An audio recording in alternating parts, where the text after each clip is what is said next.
Hey students, good morning. Welcome to our channel. Students आज मेरे पास ये क्वेश्चन है जो क्वेश्चन बोलता है how much positive and negative charge in a cup of water. तो स्टूडेंट्स ये बहुत इंपॉर्टेंट क्वेश्चन है बोर्ड लेवल के लिए भी, और ये कॉम्पिटेंसी बेस्ड में भी कभी कभार पूछा जा सकता है और ये काफ़ी इंटरव्यूज़ में भी पूछा जाता है। तो स्टूडेंट्स आइए इसको सॉल्व करते हैं। तो स्टूडेंट जैसा कि मैंने यहाँ पे लिखा है कि इन अ कप ऑफ वाटर में, मतलब एक कप ऑफ वाटर में कितना पॉजिटिव और नेगेटिव चार्ज प्रेजेंट होता है।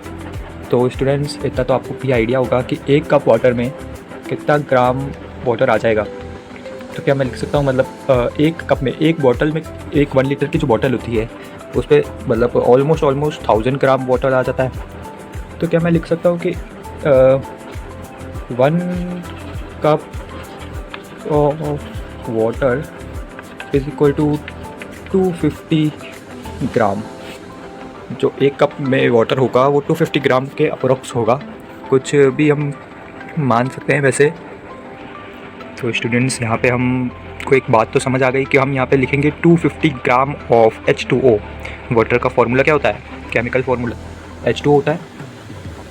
तो हम यहाँ पे लिख लेंगे 250 ग्राम ऑफ H2O।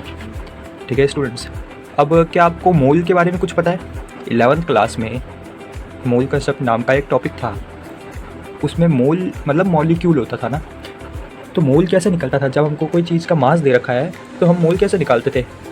मोल हम कैसे निकालते थे बताऊँ? गिवन मास अपॉन में मोलर मास करके। गिवन मास क्या है हमें? 250 ग्राम।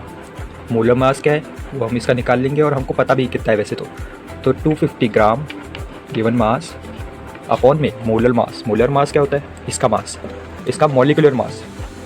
H मतलब हाइड्रोजन का मॉलिक्यूलर मास कितना होता है? 2। ऑक्सीजन का कितना होता है? 16। कैसे? ऑक्सीजन का एटॉमिक नंबर कितना होता है? 8। उसको हम 2 से मल्टीप्लाई करेंगे तो कितना आएगा? 16। समझे बात? तो यहाँ पे आएगा 2 + 16, है ना। 2 तो हाइड्रोजन का हो गया, ये ऑक्सीजन का हो गया। तो हमारा हो जाएगा 250 ग्राम अपॉन में 18।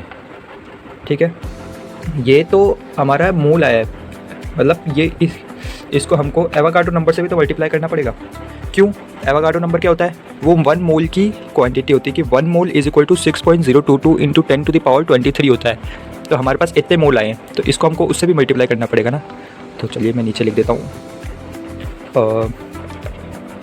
250 अपॉन में 18 इंटू 6.02 इंटू 10⁻23। ये हमारे पास ये हमारे पास इसके मोल्स आए टोटल कि 250 ग्राम ऑफ H2O में कितने मोल्स होंगे। अब हमने क्यों निकाला है आगे आपको क्वेश्चन में ज़रूर पता चलेगा, देखते रहिए और समझते रहिए। तो दोस्तों मैं बात करूँ H2O की। H2O में कितना चार्ज होगा अगर मैं आपसे ये पूछूँ तो आप बता पाएंगे? H2O में मतलब H2 का अलग चार्ज होगा, O का अलग चार्ज होगा। H का कितना मैंने आपको एटॉमिक मास बताया? 2। अब 2 वो लूज़ तो करेगा नहीं, मतलब 2 वो गेन तो करेगा नहीं, सॉरी लूज़ ही करेगा। तो हाइड्रोजन में जो चार्ज होगा वो 2 का चार्ज होगा। ठीक है, और जो ऑक्सीजन में चार्ज है, ऑक्सीजन का मास कितना बताया मैंने आपको?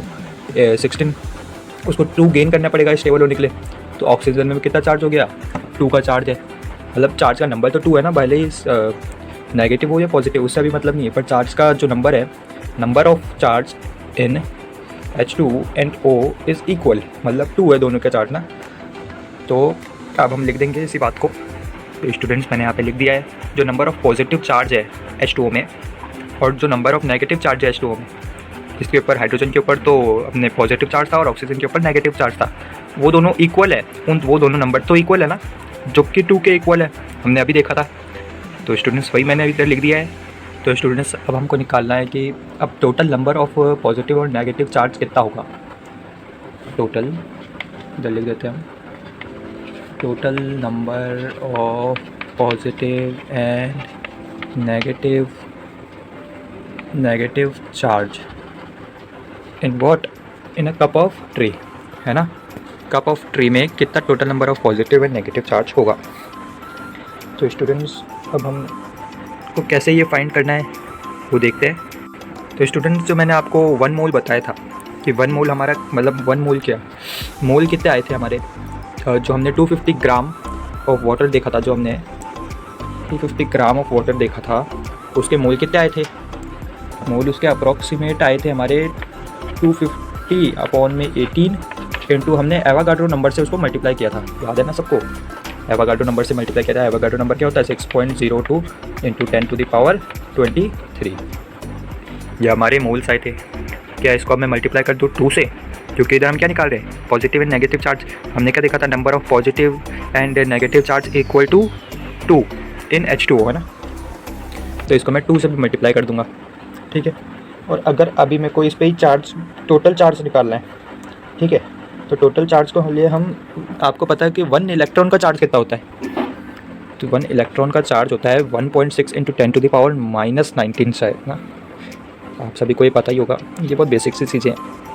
1.6 इंटू 10⁻⁻19 होता है ना। हाँ, तो ये 1, इसको अगर हम कैलकुलेट करें तो हमारे पास आ जाएगा ऑलमोस्ट 1.34 इंटू 10⁻7 आ जाएगा। 1.34 इंटू 10⁻7 आ जाएगा बच्चों।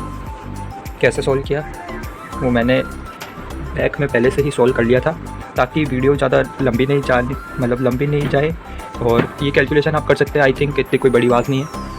तो गाइज़ जो ये मैंने how much positive and negative charge is in a cup of water था, मतलब एक कप ऑफ वाटर में पहले तो कितना ग्राम आता है पानी, 250 ग्राम हमने मान के चला।